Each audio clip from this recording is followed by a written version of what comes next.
Kepada yang terhormat Bapak Presiden Republik Indonesia, Pak Jokowi. Pada episode lalu, kami telah sampaikan investigasi jurnalistik tentang utang negara. Supaya nggak kepanjangan dan lebih mudah dicerna, episode 30 ini kami pilih jadi dua bagian, 30A dan B. Baru kemudian membahas solusi pembayaran utang pada episode 31. Di episode 30A ini, kami sampaikan fakta dan data yang tak terbantahkan bahwa utang luar negeri itu inflasinya sama aja dengan nyetak duit sendiri.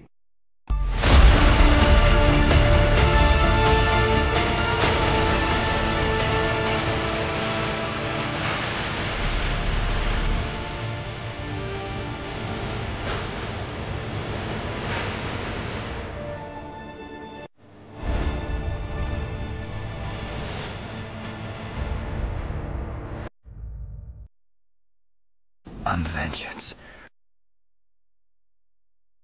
Kalau kita melihat tabel outstanding utang sejak tahun 1945 sampai 2021 ini, utang selalu bertambah. Kenapa utang bertambah terus? Karena pelajaran dan teori-teori di sekolah yang dibuat oleh Nekolim mengajarkan bahwa utang adalah solusi pembangunan. Bahkan orang yang sangat terpelajar seperti Menteri Terbaik Dunia mengatakan bahwa utang menyelamatkan jiwa seluruh Republik Indonesia. Negara kita ini miskin, APBN defisit terus. Kita butuh juru selamat pembangunan, yaitu para bankir elit. Merekalah juru selamat jiwa seluruh rakyat. Oleh sebab itu, mari pajaki rakyat setinggi-tingginya. Biarkan negara merdeka. Biarkan pemilu pilih presiden dan wakil rakyat seolah-olah merdeka. Yang penting hasilnya sama. Rakyat kerja keras buat bayar utang pada para bankir asing yang kaya raya. Itu namanya juru selamat palsu, Al-Masih Ad-Dajjal, The Antichrist, perbudakan global. Ideologi mereka sama dengan Firaun zaman dulu. Mereka meyakini bahwa mereka adalah Tuhan di dunia ini, dan kita semua, umat manusia lain di dunia, adalah budak-budaknya.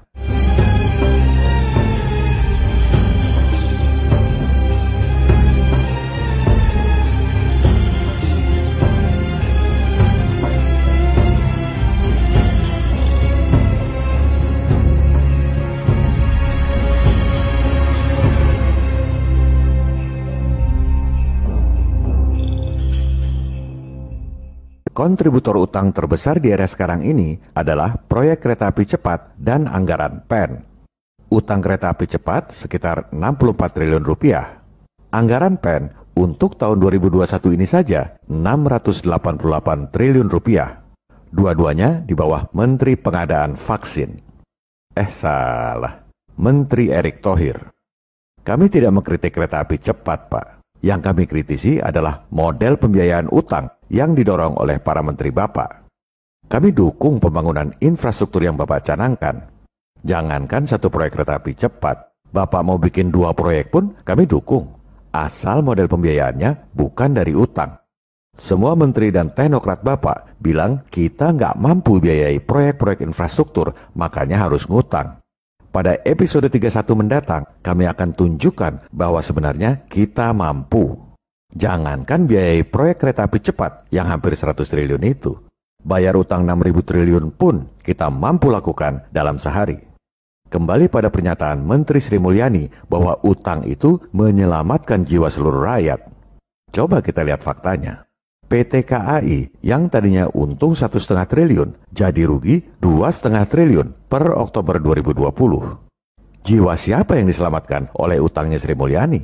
Jadi menteri sih sebentar juga selesai masa jabatan. Siapa yang harus bayar utang selama puluhan bahkan ratusan tahun kemudian? Tentang dampak kerugian utang ini, mestinya kinerja Menteri Erick Thohir dilihat dari kemampuan atau ketidakmampuannya dalam mengatasi BUMN-BUMN rugi seperti PT KAI. Kalau cuma membelanjakan duit 688 triliun mah gampang. Pegawai kecamatan juga bisa. Soal belanja mah ibu-ibu rumah tangga juga jago. Coba lihat apa yang dilakukan untuk membuat KAI yang rugi ini menjadi untung. Itulah kinerja Menteri BUMN yang sesungguhnya.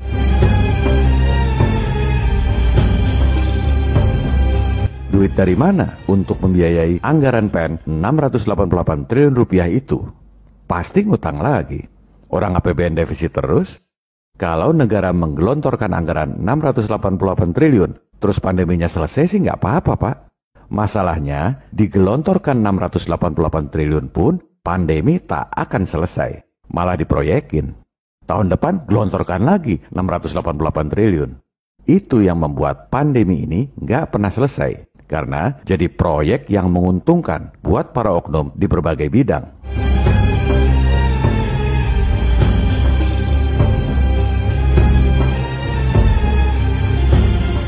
Pandemi bisa selesai dengan cara yang sangat murah. Stop pendanaannya, maka pandemi selesai. Bukan kata saya, tapi kata penemu PCR yang alatnya digunakan untuk mendeteksi virus.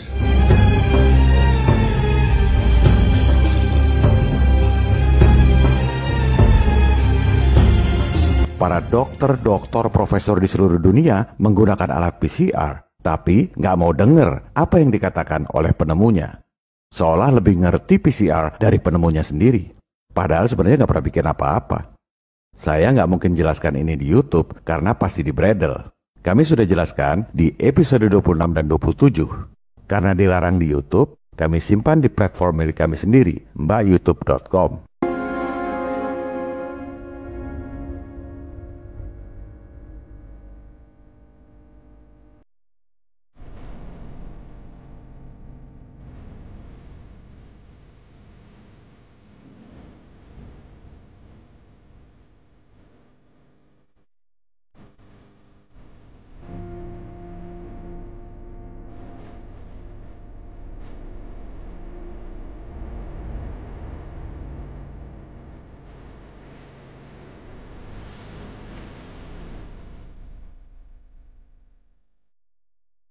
Mengapa kita selalu nambah utang luar negeri? Karena teori-teori di sekolah yang diajarkan oleh Nekolim mengatakan bahwa kalau nyetak duit sendiri inflasi. Lihat itu buktinya, Zimbabwe. Inflasi parah karena nyetak duit sendiri. Ekonomi hancur. Jadi, yang paling aman, yang paling benar adalah lewat utang luar negeri. Nggak akan inflasi karena bukan Indonesia yang terbitkan uang. Pak Presiden, mohon izin untuk menyampaikan fakta dan data yang tak terbantahkan bahwa mitos tersebut adalah bohong. Kebohongan yang diajarkan di sekolah dan dipropagandakan oleh media. Kita gunakan 3 fakta dokumen yang kredibel dan tak terbantahkan. Laporan tahunan Bank Indonesia, Statistik Utang Luar Negeri Indonesia atau SULNI, serta Statistik Ekonomi dan Keuangan Indonesia. Ketiga dokumen tersebut dipublikasikan oleh BI.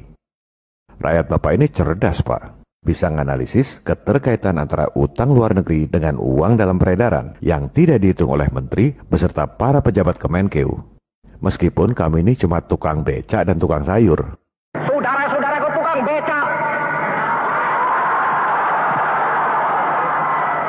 Saudara-saudaraku tukang sayur. Saudara-saudaraku pegawai yang sekecil-kecilnya. Tidak ada satu yang terkecuali. Semuanya saudara-saudara, saya sampaikan salamku kepada saudara-saudara sekalian. Kembali pada 3 fakta dokumen yang kredibel dan tak terbantahkan. Laporan tahunan Bank Indonesia, Statistik Utang Luar Negeri Indonesia atau SULNI, serta Statistik Ekonomi dan Keuangan Indonesia. Pertama, kita lihat data SEKI. Jumlah rupiah dalam peredaran selama 9 bulan pandemi nambah 377 triliun rupiah. Siapa yang berhak menerbitkan uang rupiah? Teorinya kan cuma BI. Sekarang kita lihat faktanya. Berdasarkan laporan tahunan Bank Indonesia, uang yang diterbitkan oleh BI dari bulan Januari sampai Desember 2020 itu 105,1 triliun rupiah. Data BI ini tahunan, nggak publikasikan data bulanan. Kita nggak tahu persis berapa yang diterbitkan dari bulan Maret sampai November 2020. Kita asumsikan saja 100 triliun, walaupun pasti kurang dari itu. Setahun aja 105 triliun, 9 bulan anggap saja 100 triliun. Berarti ada 277 triliun rupiah penambahan uang rupiah yang beredar tapi tidak diterbitkan oleh BI. Makanya nggak ada di neraca BI. Siapa yang terbitkan uang 277 triliun rupiah selama 9 bulan itu? Dari mana asalnya? Kita lihat lagi data SEKI. Jumlah utang dalam negeri pada periode yang sama, 9 bulan pandemi, malah berkurang. Berarti penambahan uang 277 triliun itu bukan dari utang dalam negeri. Sekarang kita lihat lagi SEKI. data penambahan utang luar negeri. Selama pandemi, Maret sampai dengan data terakhir November 2020, utang luar negeri kita bertambah 27,8 miliar dolar atau sekitar 394,2 triliun rupiah. Artinya, utang luar negeri yang 394 triliun itu menambah uang rupiah dalam peredaran 277 triliun rupiah. Kok bisa begitu? Karena utang luar negeri meskipun dalam dolar, begitu disimpan di rekening bank di Indonesia, dibukukan sebagai M2 yang dikonversikan dalam rupiah. Nah, M2 itu adalah uang dalam peredaran. Mana buktinya? Loh, itu 277 triliun rupiah di depan mata, bukan diterbitkan oleh BI. Masih nggak ngerti juga. Jangankan dibohongi soal virus yang nggak kelihatan, dibohongi duit ratusan triliun di depan mata pun selama berpuluh-puluh tahun. Orang pada nggak sadar juga.